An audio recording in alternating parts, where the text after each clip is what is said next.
In the 19th century, the majority of Americans were farmers, small businessmen, craftspeople. 4/5 of them owned their own business or farm, and they saw themselves as the archetypal American yeoman, freer than any other society in the world. And then, after the Civil War, you had the rise of corporations. People had to work as so-called wage slaves. They had to work for other people rather than own their own business. The enemy is all around us. It isn't abroad, it isn't above or below. It's in the corporations itself. The standard American goes to work, works, sweats, comes home tired, gets this little paycheck and says, this is what I got for my work. You see these other people getting very large amounts of money through mysterious mechanisms in these big organizations and tall buildings and obscure offices, and you say, how does that happen?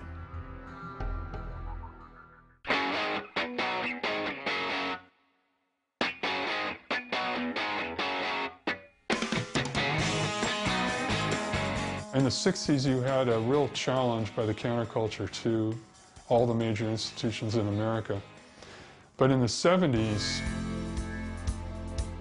with the Vietnam War dragging on and then ending in 75, you have the me decade, the decade of narcissism.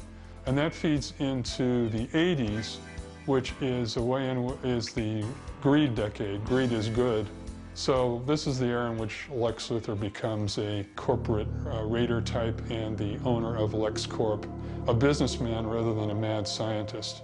Lex Luthor was the mad scientist perhaps in a time when people really were fearing science. You know, if we look back at the 1940s and into the 1950s, most of the films at that time, especially the B movies, have to do with science fiction, uncontrollable forces. So as opposed to the mad scientist in the 40s when we were fighting the Nazis and what are they cooking up in the lab, in the early 80s, Lex Luthor represented what we were increasingly perceived as, if not evil, at least sinister. Now then, I believe you are going to arrest me, although I can't imagine why. I'm a strictly legitimate businessman. But the early 80s weren't about job creation, they were about wealth creation.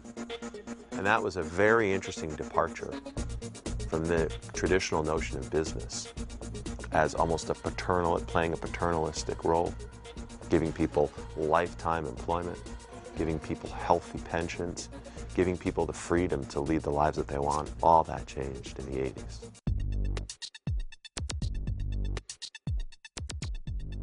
And again, this was a time when plants were being closed in more rural areas. People were moving to the cities. Cities was where wealth creation was taking place. Cut jobs to create wealth. Close factories to create wealth. Shave off the unnecessary spending to create wealth. And a focus on shareholders, not employees, not stakeholders, not even investors, but creating shareholder value meant profits sort of over everything else. And whoever could create the most wealth wins.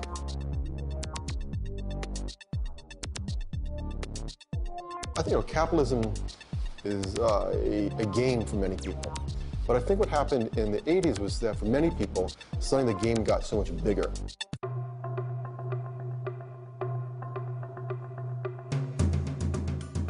Presidency of Ronald Reagan, you get extreme deregulation in what's been called the theology of the market. And business is the new church in which we pray.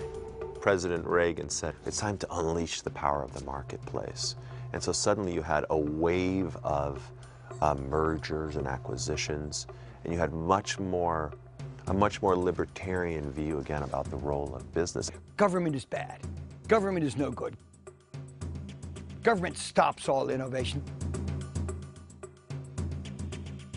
So the corporate raider then has become a hero because we've all been sort of sucked into the vortex of this cynicism in which we no longer see, many of us no longer see it possible to create something better than what we have. So therefore we work with what we have and we try to become as wealthy as we can. But Lexi, you're already a zillionaire. Miss Morganberry, my daddy used to tell me you can never have enough chocolate ice cream, real estate, or money. Pop culture always reflects, to a degree, what's going on in its times. In the comic books in the 80s, I think that they were relaunching Superman. They wanted to start it fresh. They wanted to make it feel contemporary. So when John Byrne was relaunching the Superman franchise at the time, he was writing and drawing the Man of Steel miniseries, and they were then going to spin off into 3 titles after that, and one of those titles was going to be written by Marv Wolfman, who had done Superman before, and also had a great success with Teen Titans at DC. John Byrne was a remarkable individual, like a marvelous artistic talent. And I think he also had his finger on the pulse of society in a way that was fairly prescient. And the comics began to reflect on, what is a source of great power in our age? And it was less obvious it was the mad scientists, and the examples around us were these amazing people who were becoming fabulously wealthy. The amount of money which they earned, were over $100 million a year. That was unheard of before that. And what he was doing with his art was reflecting the realities around us. The legend is that Marv Wolfman suggested that Luthor be a businessman, because the most evil guy we can think of is a guy who can screw us up in our personal lives. Art mimics life because we are struggling with the realities of our time, and we channel that struggle and the questions through the art that we create and that we consume. It becomes a way for us to deal with the more challenging things in reality that seem inscrutable or sort of impossible to manage. And I think you began seeing the domination of the corporate idea coming into American cultural life at that time. What happened was the country was looking for heroes and found those heroes in business. That's embodied in Superman and Lex Luthor, as well as in a film like Wall Street, where you have, of course, the Gordon Gekko character with the great line we all remember, "Greed is good." A decision was made within the last 15 years to give corporations the rights of citizens. A corporation has the rights of person now. So curiously, what you're mentioning, corporations are now people. The personification of these companies became a real phenomenon. So it went from bland TWA to United, right? And today to JetBlue, like suddenly they all have their personalities. With Lexcorp, you see the same thing, the corporation really becoming a personality, an entity, a character in its own right, and doing things like destroying the sea and provoking the wrath of Aquaman and the sea gods, for example, polluting the ocean. Some corporations might be accused of pollution or job cutting and would make some almost incidental contributions to charities that were focused on those kinds of topics. Philanthropy was more about the business trying to put a sheen on its other activities.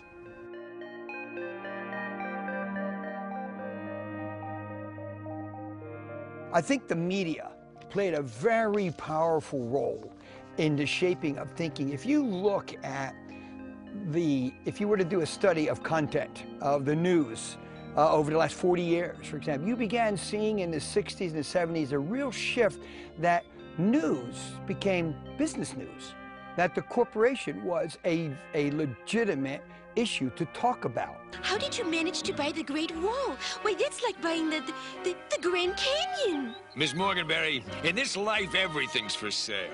For the right price. The Grand Canyon.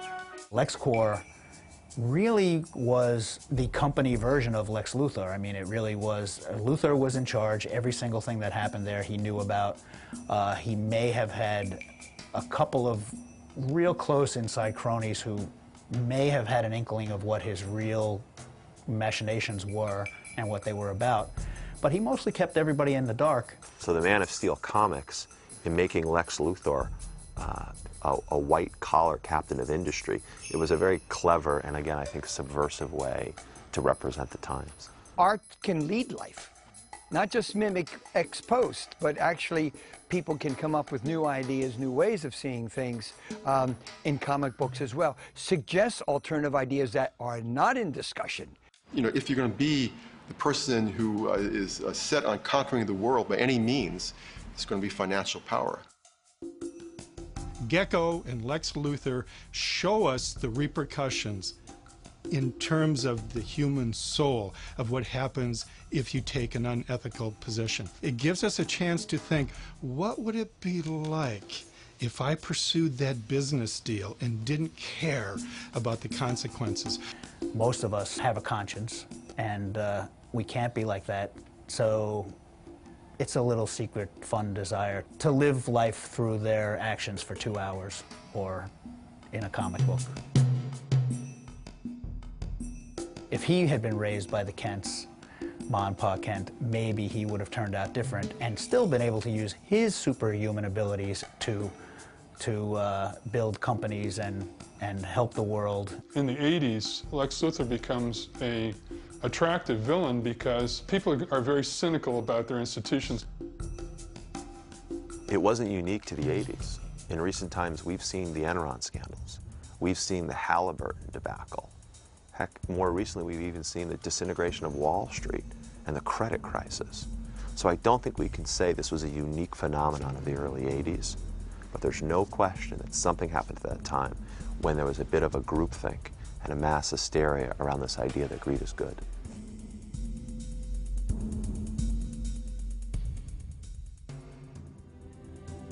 And I think people still today want to get back to this archetypal small town America where everybody knows everybody else. This is also the myth of suburbia. And this is what people want to get back to. They don't want to live in an impersonal society in which everything is run for profit and self-interest. They want to have a real community. I think that in the comics, this is what you see, that Luthor, even though he's appealing, Superman still represents justice, the American way, truth, and he still has the ideals that we're willing to fight for.